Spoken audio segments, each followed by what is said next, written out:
I generally like difficult questions, but that's a very, very difficult question. Because as you know, Hong Kong is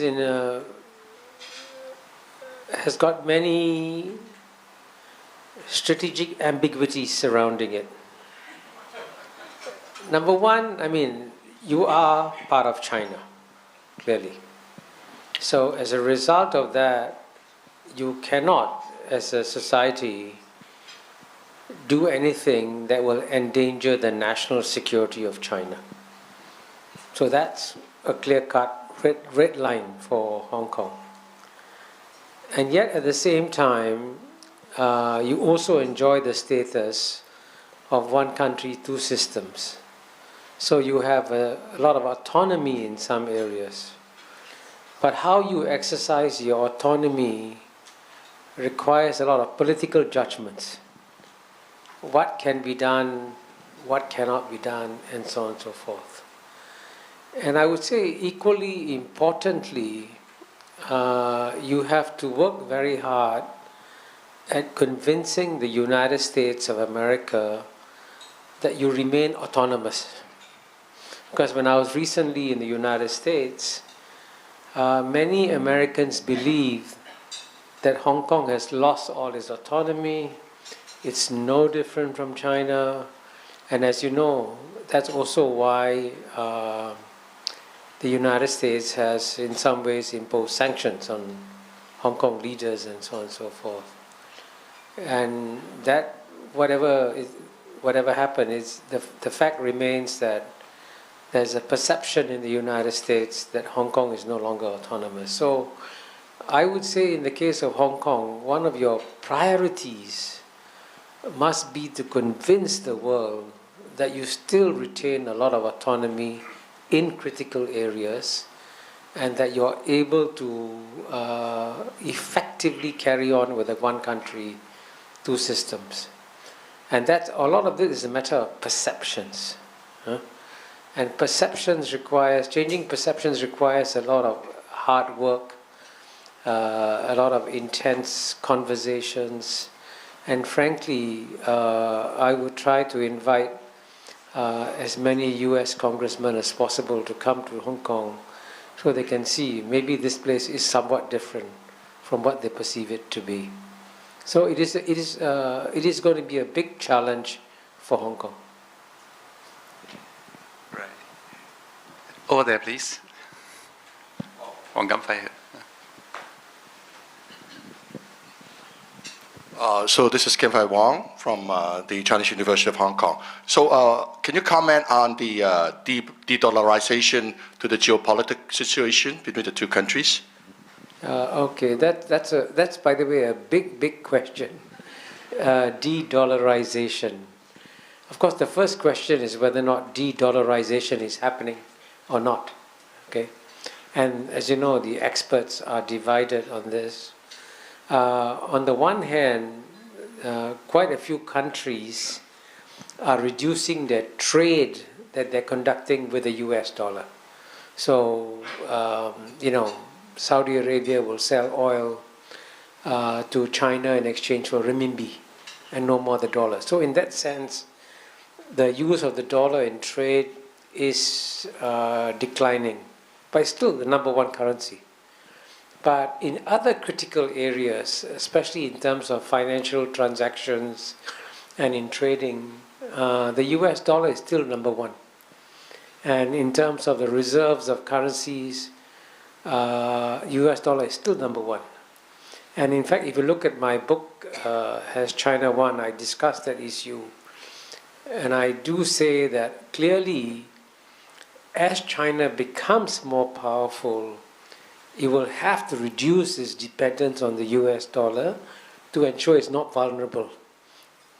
And the vulnerability was shown very clearly by what happened to Russia. After it invaded Ukraine, half its foreign reserves were seized, right? Now, China's reserves are much bigger than Russia's. Russia has got 800 billion, China's got 3 trillion. Can you imagine if half of China's reserves are seized? that would be a big problem. So that's an area where there'll be a major area of contestation between US and China will be in this area. But the US has phenomenal advantages still in this area. And it'd be very, very difficult for China or even the world to reduce their dependence on the US dollar for at least 10 to 20 years.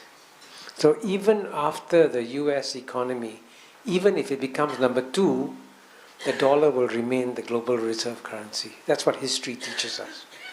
So that, at the end of the day, is the most powerful weapon that the United States has.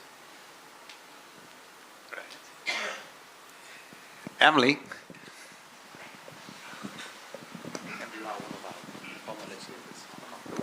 Thank you, Professor. I'm Emily Lau of the Democratic Party. I don't know how much longer my party can survive here. I want to ask you two quick questions. Do you agree with some people saying that actually for many years, the US and World Bank worked very hard to help China's rise?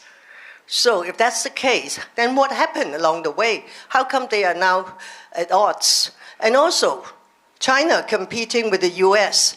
What about India? India's already overtaken China in terms of population size. India's rising very fast too. Thank you. Well, two excellent questions. Firstly, geopolitics is a very unsentimental business. When the United States helped China rise, it wasn't because the United States loved China. It's because China was the most powerful asset that United States had in the Cold War against the Soviet Union. So China used to be a major geopolitical asset for the United States in the First Cold War. And therefore, the United States was happy to see China rise. And of course, many Americans also believed that as China rose and became developed economically, it would become like the US politically, right? This is on record. This is said by Bill Clinton. This is said by Kurt Campbell and I think Ali Ratner in an article in Foreign Affairs, that they expected China to become a democracy. But of course, as you know, everything has changed. The Soviet Union is gone. China is no longer needed as an asset. China is seen as a competitor, and therefore, quite naturally, that's why the US has switched from helping China to now trying to constrain China from rising. So this is normal. It's not surprising. There's nothing that the United States that has done is surprising. It's predictable. It's what you would expect when a new geopolitical contest begins. Now, in the case of India, you're absolutely right. India's population is now bigger than China's, and India eventually could become the number 1 or number 2 economy in the world. It won't happen soon. It'll be at least 20 or 30 years. So remember, I mentioned that the geopolitical contests are always between the world's number 1 power, which today is United States, and the number 1 emerging power, which today is China. 30 years from now, the number 1 power probably will be China. The number 1 emerging power will be India, and United States will be number 3. That's a different world, right? So that would take at least 30 years. So this is far away. It won't happen in my lifetime, but I predict that will happen. The iron law of geopolitics will come to play. But unfortunately, in theory, China and India could get along. But unfortunately, there is a very high degree of distrust in India today towards China. And especially after the border incident in June 2020, when there was a skirmish between Chinese and Indian soldiers. The loss of lives of the soldiers really upset the Indian government, and today the suspicion in India towards China is very strong, and that's why India has joined the Quad, as you know, together with Japan, Australia, and United States. In theory, this is not an anti-China club, but everybody believes it's an anti-China club. So that's the story. General.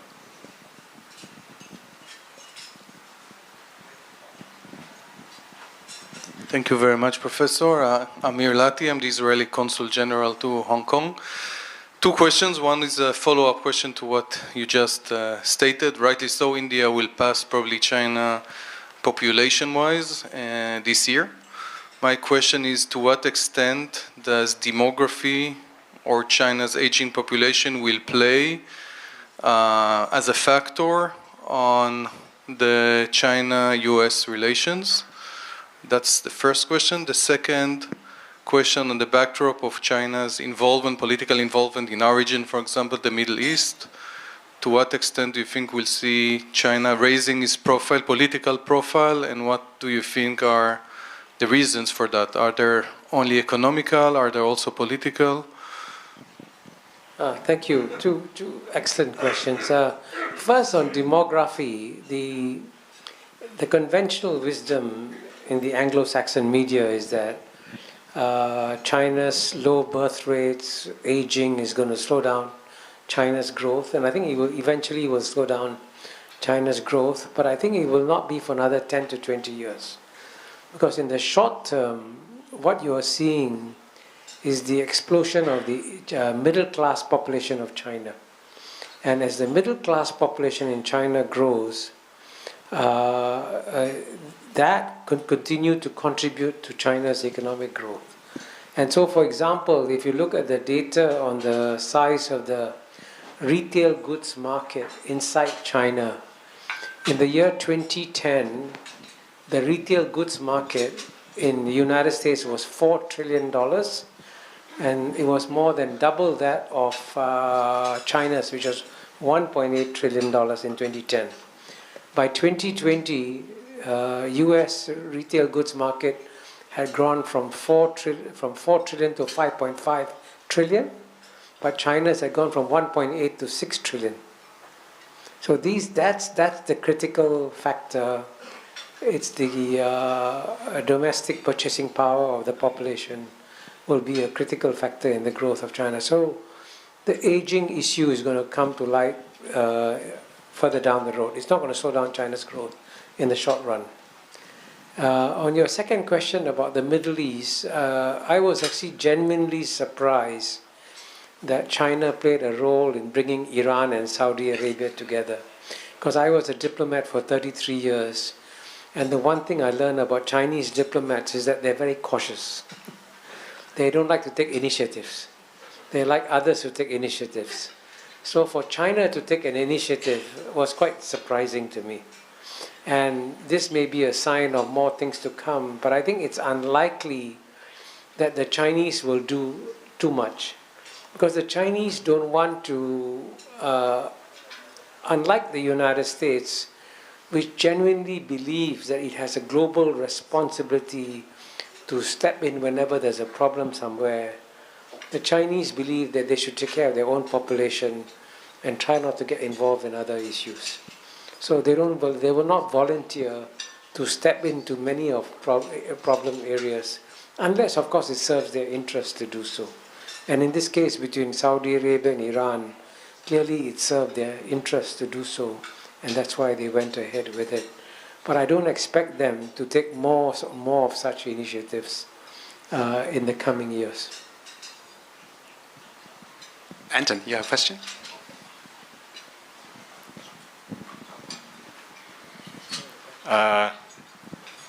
I'm Anton Ho from the Philippines. I would like Paul to interpret for me. Interpret? Interpret the question for me. You can actually speak in Cantonese. Still, we have SI for you. Cantonese. Mandarin or Cantonese is good. We have SI interpretation. 好的。我有2个问题要问一下哈。刚才马教授谈这个台湾的问题， All right, it's okay. Go ahead, please. 刚才马教授谈台湾的问题，就是中美很有可能在台湾这个地方发生冲突。好，我想马教授谈一下关于南海的问题，因为马教授是从这个新加坡来，新加坡是东盟的国家，所以这个问题由你来谈呢，是非常的这个有权威性的，就是中美在南海的冲突，你的看法会怎么样？第一个问题。第二个问题呢，就是大家都知道新加坡的背景，当年它独立出来，然后后来呢就为了这个生存下去，这个台湾有美国的基地，空军基地，这个就是要保护新加坡，特别因为新加坡在两个回教国家这中间把它加起来，一个是马来西亚，一个是印尼。但是最近的情况呢，就是我们看到的变化。虽然新加坡有美国的空军基地，但是最近的新闻呢，新加坡要跟中国举行这个军演，我们这个看起来就是觉得这个有点奇怪。另外就是这个你们的总理李总理，我们记得在2016年的时候，这个海牙仲裁案，菲律宾的海牙仲裁案发表出来的时候，这个李总理呢就坚持中国要遵守这个海牙的仲裁案，甚至跑到日本那边也是这样说的。那后来就大家知道发生了香港这个全扣押的问题，就慢慢的改变。那最近新加坡的对这个中国的提法的变化很大，因为它是从正面的来看中国，而且要求呢这个要承认中国的这个崛起。我也希望你谈一下这个变化，谢谢。Three questions. Yeah. I must commend the translator. He did a very good job of translating the question. Your first question was on. Sorry. Your first question was about South China Sea, and your second question was about where Singapore stands in the U.S.-China contest. On the South China Sea, as you know, the dispute is not between China and ASEAN as a whole. It's between China and the four ASEAN states: Vietnam, Philippines, Brunei, and Malaysia. And of course, in theory, that dispute could lead to war between Vietnam and the four ASEAN states. I think it's unlikely, because at the end of the day, I think it's in the interest of everybody to find a compromise over that issue. But of course, at the same time, there's also no doubt that the South China Sea issue will become a factor in the US-China contest, because in any geopolitical contest, if the other side has a problem, you take advantage of it. So the United States quite naturally will take advantage of the South China Sea dispute and try to use it to embarrass China. But if you read my book, Has China Won? I begin one chapter by describing a conversation I had with a former American ambassador to China. He's one of the best American ambassadors to China. He speaks Mandarin fluently. He grew up in China as the son of a missionary. His name is Stapleton Roy. And Stapleton Roy told me that at a meeting, I forget what year, maybe 2014, between President Obama and President Xi Jinping, President Xi Jinping offered to President Obama to demilitarize the South China Sea. Say, let's not have bases there. And then the Anglo-Saxon media will tell you that President Xi Jinping lied because he went on to militarize the South China Sea. But what Stapleton Roy told me, this is an American ambassador told me, is that the United States, instead of accepting the offer, rejected the offer. And that's why the militarization began. So you can see, therefore, on the South China Sea, you have one narrative in the Anglo-Saxon media, but they don't report what an American ambassador told me. So the issue of South China Sea is complicated, but I don't think that there will be war between any of the sides. And in any case, if the fundamental concern of the United States is freedom of navigation through the South China Sea, China will not block freedom of navigation. China today, because it is the world's #1 trading power, has a greater vested interest in freedom of navigation than the United States. Because more trade goes to China than goes to the United States. So in that sense, there is no fundamental clash of interests on the issue of freedom of navigation through the South China Sea. They both can work with each other. Now on your second question about Singapore, you're absolutely right. Singapore has got to walk a very delicate path between the United States and China. And in fact, what's unusual about Singapore is that Singapore is one of the few countries that has openly spoken about where it stands on the US-China dispute. So, for example, both in a speech that Prime Minister Lee Hsien Loong gave at the Shangri-La Dialogue, you can find that speech online, and in an article that he published in the magazine Foreign Affairs, you can also see it online, he's made it very clear that Singapore wants to be good friends with China, and Singapore wants to be good friends with the United States. And we will not choose between one or the other. You referred to the recent military drills between Singapore and China. Singapore also has military drills with the United States. And Singapore, by the way, doesn't allow bases in Singapore. It allows facilities.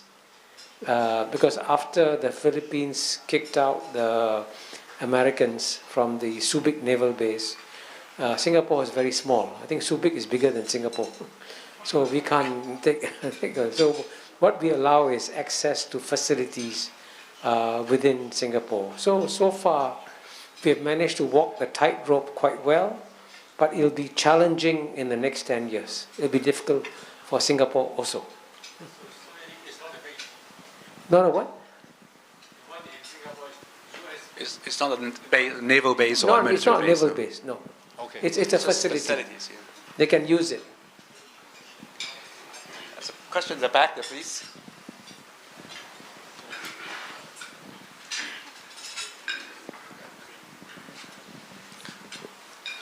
I'm Francis Lui, Professor Emeritus of HKUST. I just want to follow up on the question of de-dollarization. Well, it seems to me to be a self-inflicted pain due to some misguided American policies, and especially it's a weaponization of the dollar. But on the other hand, I believe that it is not in China's interest to make the RMB as the global reserve currency or even the global transaction currency. And there is a very simple reason for that. And that is, well, China has been having a lot of trade surpluses. And in the near future, we don't anticipate that China will be having trade deficits. And as such, there won't be enough RMB circulating around in the global economy. So it's not even possible to use the RMB as the global currency in the near future. So that means China will, that means it will be in China's interest to continue to use the US dollar. But then the US dollar does not seem to be reliable anymore because it has been weaponized. So what is your best advice for China to do given this kind of situation? I suspect that the people in the Chinese government who are studying this subject and figuring out what Chinese policy should be are far better qualified and far better informed than I am on the issue of the de-dollarization. But just very quickly, you're right that the United States has weaponized the US dollar. There's no doubt whatsoever. And it is possible that that could be a mistake for the United States because it creates an incentive for countries to walk away from the US dollar, and some countries are walking away from the US dollar. But globally, it is impossible to dislodge the role of the US dollar as the global reserve currency because there's no alternative. And you're right, it may not necessarily be in China's interest to have the renminbi to become the global reserve currency. Because for a start, the first thing you got to do, you cannot have capital controls on the Chinese economy. And if you cannot have capital controls, your economy becomes vulnerable in a crisis, right? You cannot block the outflow of funds from that society. So that's why I think that there'll be no change, there'll be no movement away from the US dollar for quite a while.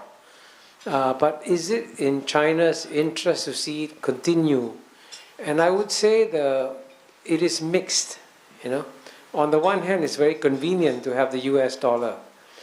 But on the other hand, as the US uses it more and more as a weapon, it can hurt China in that area too.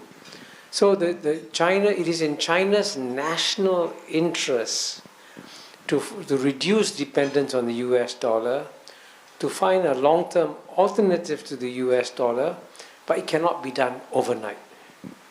It will take a long time.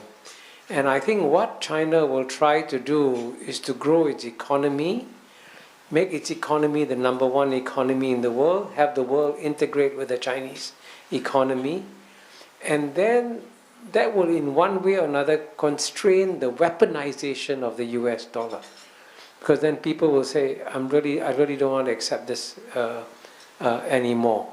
So that's why in this area, frankly, the most painful, difficult, and complicated struggles between US and China will not happen on the military front, as I said. It will happen on the dollar front. But it will be a very difficult game to follow. Very difficult. In that questions of law? If not, perhaps I can just follow up one of the questions raised before. It's a question of the American expectation about China not following this expectation. I think in your books, in fact, in many of your clips, you mentioned about Graham Madison's point about beware of what you want from China. If China does become democratic, it could be a big problem for the world. Can you elaborate on that, please? Yes. By the way, it's politically, what I said, it's true, I said it, it's politically incorrect. I actually say that if the United States keeps saying that it wishes that China would become a democracy. And I say that to the United States, be careful what you wish for. Because if China becomes a democracy, then very clearly the politicians who are running for office in China will say, vote for me and I will stand up for China and I'll beat up America. You know? So the populists will win the elections also, or could win the elections in China, and then a democratically elected leader will have to take a more extreme position, for example, on Taiwan, and say, why should I let Taiwan become independent? So it is actually the Chinese Communist Party is doing the United States a big favor by managing Chinese nationalism very responsibly.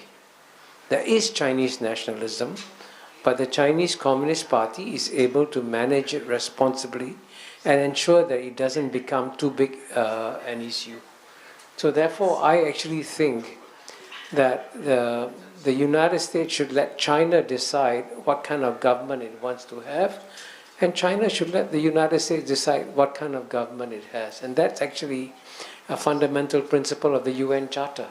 Every country should be free to choose its own political systems, and other countries should not interfere in their political system. And that would be a wiser course for the United States to follow. Any more questions from the floor? Oh, Mr. Ip.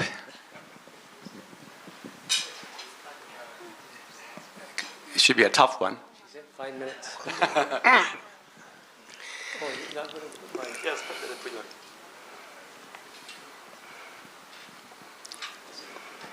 多謝馬教授接受我嘅邀請。喺我呢2年拜讀馬教授嘅書嘅過程裏邊，我一直好注意你好多嘅案例。其中一個案例，我作為一個教育工作者，係十分感覺到震撼嘅。你話喺美國同中國鬥爭，同美國同蘇聯嘅鬥爭，佢以大學呢個角度嚟作比較。佢話30年前美國同蘇聯嘅鬥爭，美國嗰個時候係哈佛大學，美國嗰陣時係哈佛大學，蘇聯嗰陣時係一間社區學院。佢話今日中國同美國嘅呢個競賽，中國係哈佛大學，美國係州立大學。呢一個比較使過到我極其震驚。最近講到人力嘅呢個資源嘅變化問題，上星期印度超過中國300萬人啦。究竟中國嘅人口紅利係咪會冇咗呢？咁而中國政府嘅公開嘅答覆，佢話人口資源嘅問題係取決於人口嘅質素，因此關鍵係教育。所以我想問馬教授，有冇注意到一個戴住紅領巾嘅青年少年人，今日成為中國嘅領袖，呢個嘅變化，中間體會到教育對整個兩個國家嘅競賽會產生咩結果呢？多謝。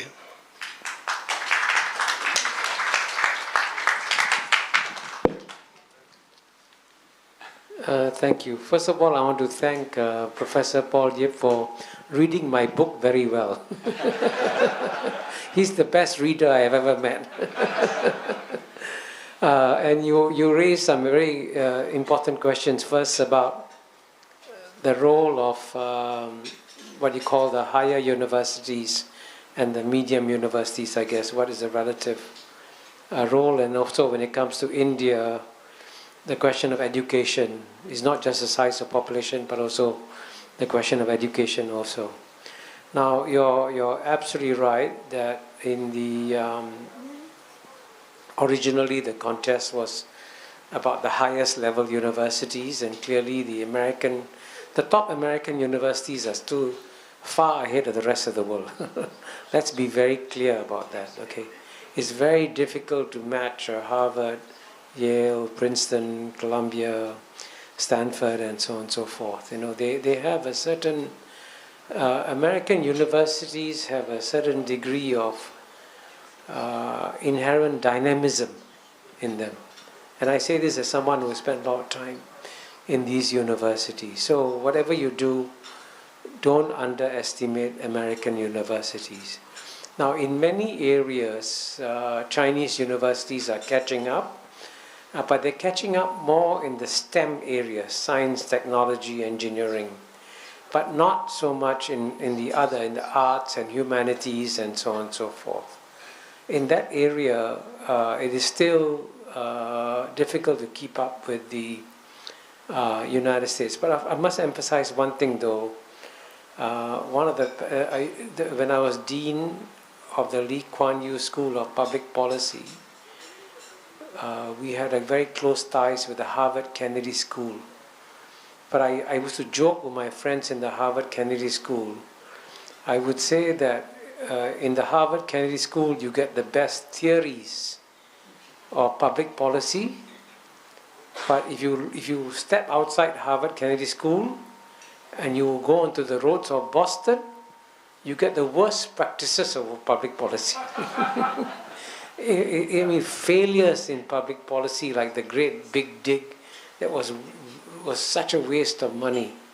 And in Singapore, the theories are not so good, but our practices are much better. So you see, it's when you talk of how universities compare, don't just look at the ideas, look at how the ideas are implemented too. And here, I would say China actually, in some ways, is implementing American ideas better than America is, which is a paradox, okay? It's a real paradox. For example, I gave you the example of free trade, right? The best theories on free trade come from United States universities. The best practices on free trade you find in China. So that's the contradiction there. Now, on India, I would say that India has a long way to go, really a long way to go. But at the same time, enough Indians have succeeded in so many areas that there is no doubt that India will eventually succeed and do very well. Because, I mean, I say this partly because I'm Indian. But if you go to the United States, what's interesting is that so many successful companies in United States are led by Indians, right? So, and it's interesting. I mean, I mentioned Google, I mentioned Microsoft. You can look at MasterCard. You can look at Pepsi-Cola and consulting firms run by Indians. If you go to the deans of the business schools in America, lots of Indian deans of the business schools in America. And what is even more amazing is that Indians can now run other countries. The UK, yeah. So the Prime Minister of United Kingdom is an Indian, and the Prime Minister of Ireland is an Indian. Scotland. So before you know it, they may take over Hong Kong also. Be careful. So I mean, the Indians are remarkably entrepreneurial people, and you know, my cousin is here, but he can tell you that I have first cousins in all corners of the world, you know, in Tokyo, Hong Kong, Singapore, India, London, Texas, Guyana, Suriname, Florida, first cousins, right? And so the Indians are entrepreneurial. They'll go everywhere to make business and so on and so forth. So I would say in the next 10 to 20 years, you will see continuing success by China, very significant success by China, but you will also see continuing success by India also. Just a quick follow-up on that. When you say the Indians are very entrepreneurial, likewise the Chinese are too. Wondering why the Chinese don't sort of go to the top of these 500 companies or being the UK Prime Minister? Well, I think the Chinese are very wise people. I mean, they know it's very difficult to run a country like United Kingdom. Let the British do it. But one thing about Indians, as you know, by the way, it's possible that the next president of the United States might be Indian also, you know. The lady, the governor, from Nikki Haley. Nikki Haley is Indian, and also the current vice president of United States, Kamala Harris, is also half Indian. So, I mean, don't worry. But I think I predict within 30 to 40 years, most countries will be run by Indians. And that's a joke, by the way. Do we have any more questions on the floor to carry on this very interesting conversation? Oh, what's the time like now? Oh, you circling us? Yeah. All right. The lady at the back had a sign saying "Time's up." All right. So if there are no further questions, let's give a big round of applause to Kishon. Thank you very much. Thank you all.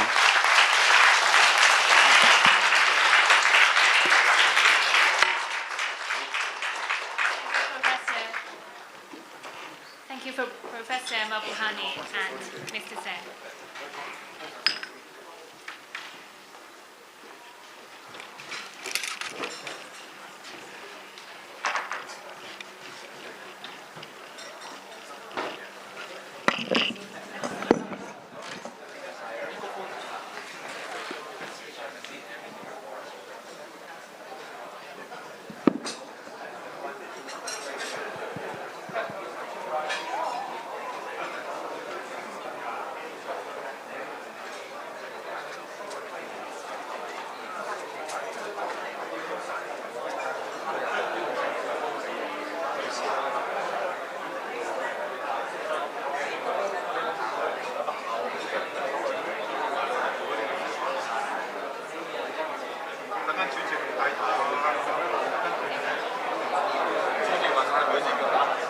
Thank you, Professor.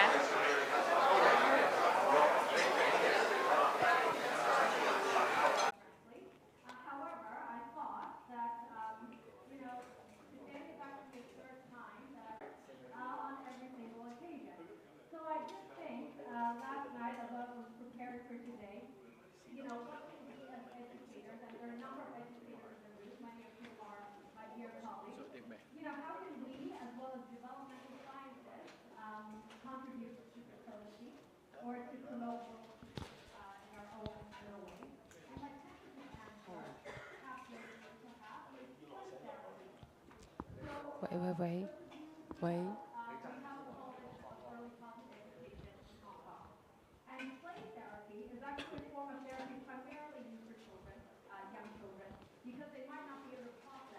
Their emotions are particularly problems to their caring for